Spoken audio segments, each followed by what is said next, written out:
Okay. I know what you're thinking, and I want to be very clear that you're not going to find a date for the Pantheon Alpha in this video. However, I did recently reach out to Visionary Realms to see if they could shed some light on their overall plans for Alpha and why they're taking the trajectory that they are. And today I would like to share that conversation with you. So let's get right into it. This is BazgrimTV. Learn, laugh, level up. Just so you can understand the whole context, let me start off by telling you a little story. At PAX East 2018, Brad McQuaid took part in a panel on behalf of Visionary Realms and Pantheon Rise of the Fallen. The panel was about community involvement in the MMO genre as a whole, not specifically about Pantheon, as there were devs from other games there too, but because I was there to cover Pantheon, and it was at least somewhat related to the game, I went to record it. Now, only a few minutes into the panel, I heard Brad say that Pantheon, quote, should be in alpha by the end of the year, unquote. And of course, at the time, that was 2018. Now, immediately my ears perked up because I was following things very closely, and this was news to me. I knew a lot of people had been asking for at least a rough time frame for Alpha for quite a while, so I went over to Ben Dean, the Director of Communications for Visionary Realms, who was sitting in the audience, and I asked him, did I hear that right? Is that true? And he said something along the lines of, we would have to be way behind schedule for that not to happen, so it's a safe bet. Well, that was good enough for me, so I went ahead and broke the news on Twitter. Of course, giving the disclaimer that, like anything in development, this was subject to change. Because, again, I just knew that there were a lot of people that would rather have a rough estimate than be left completely in the dark. And that was all well and good until about 4 months later, in the August 2018 Pantheon newsletter, when we saw this.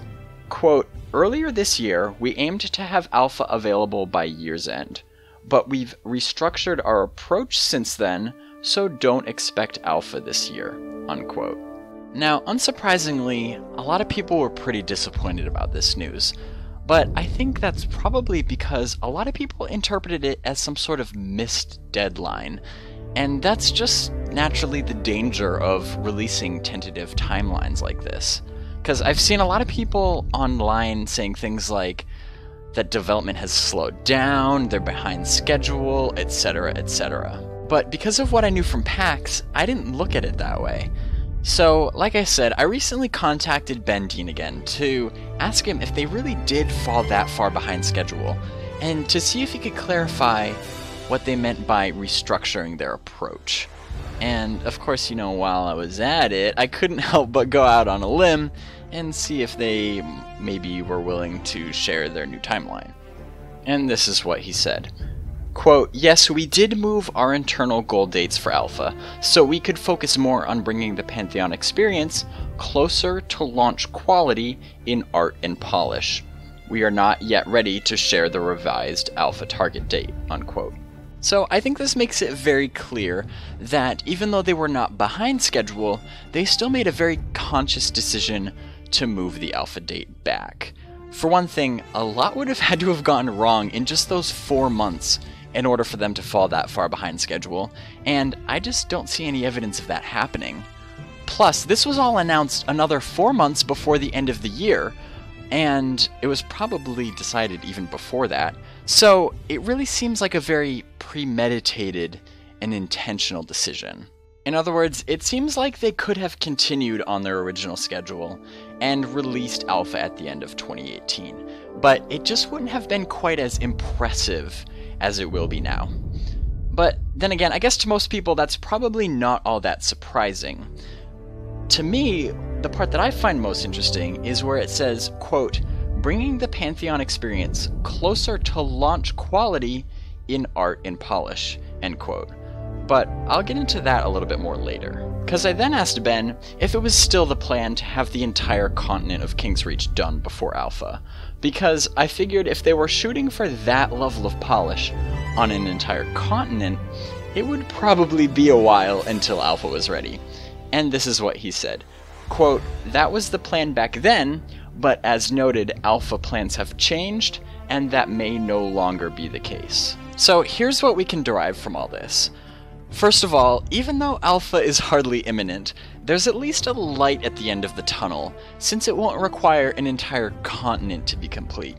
Instead, it really seems like they're taking a quality over quantity approach for the zones, which is probably for the better.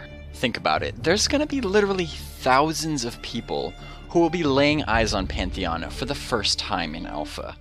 And since the gaming industry is notoriously unforgiving, VR really needs to make a good first impression if they're likely to be successful in the long run. Now, don't get me wrong, it still seems like actual gameplay is still the priority here. Even though there may not be a full continent of zones, the zones that are included will be a lot more fleshed out, because they've said that by alpha, they'll have a lot of the main differentiating systems in the game, and in mostly working order, such as the climate system, the atmosphere system, perception, climbing, etc. As well as other things like more abilities and races, and just things that give you a good idea as to what Pantheon actually is, and how fun it can be.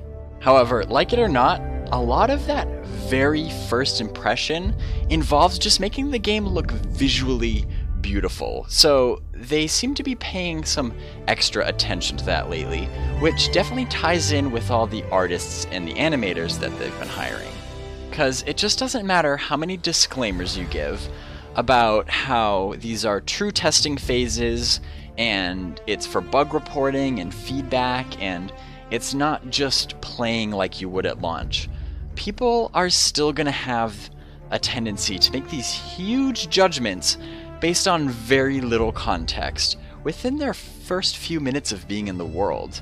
So I think when you look at it like that and consider how they really only have one chance to get this whole thing right, I think it's pretty understandable why they would want to slow things down a little bit to make sure that they really nail it.